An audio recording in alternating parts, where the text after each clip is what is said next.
हवाओं का किला, एक उड़ता हुआ किला सिर्फ उसी को मिलता है जिसका दिल हल्का हो, हवा की तरह। जैद एक छोटा सा लड़का था जो पहाड़ों के करीब एक गांव में रहता था। उसे आसमान देखना बहुत पसंद था। रोज शाम को वह पहाड़ों पर बैठकर हवाओं में उड़ते बादलों को देखता।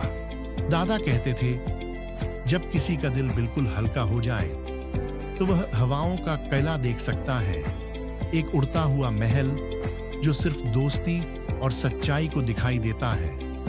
जैद सिर्फ मुस्कुराता। उसे लगता था ये सिर्फ कहानी होगी। लेकिन उस रात सब कुछ बदल गया। उस रात एक तेज हवा चली। जैद ने देखा कि उसके बांसुरी वाले बैग में खुद ब खुद हलचल हो रही है। उसने जाकर उसे उठाया और हवा में एक रोशनी सी चमकी।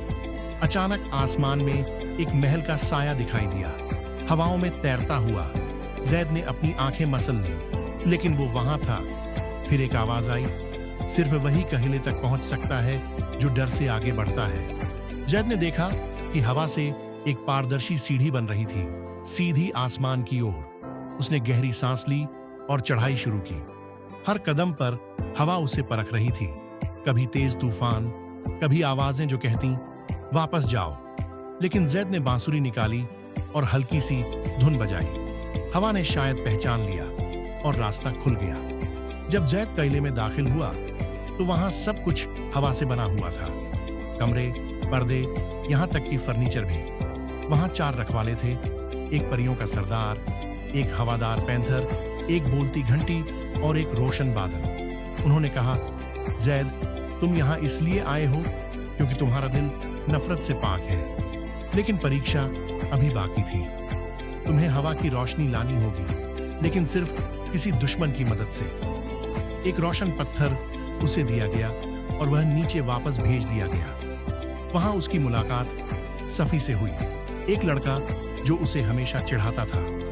जैद ने कहा, तुम मेरी मदद करो और हम दोनों किले तक वापस चले। सफी हैरान हुआ, मगर उसे भी यकीन आ गया। दोनों ने मिलकर पत्थर को सक्रिय किया और किला दोबारा जाहिर हो गया।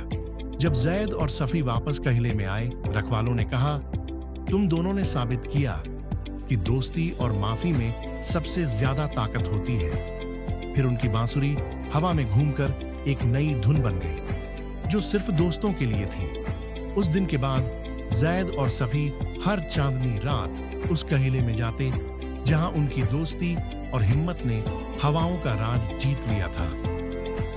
सच्चा दिल हवा की तरह हल्का होता है और वही सबसे ऊपर जाता है।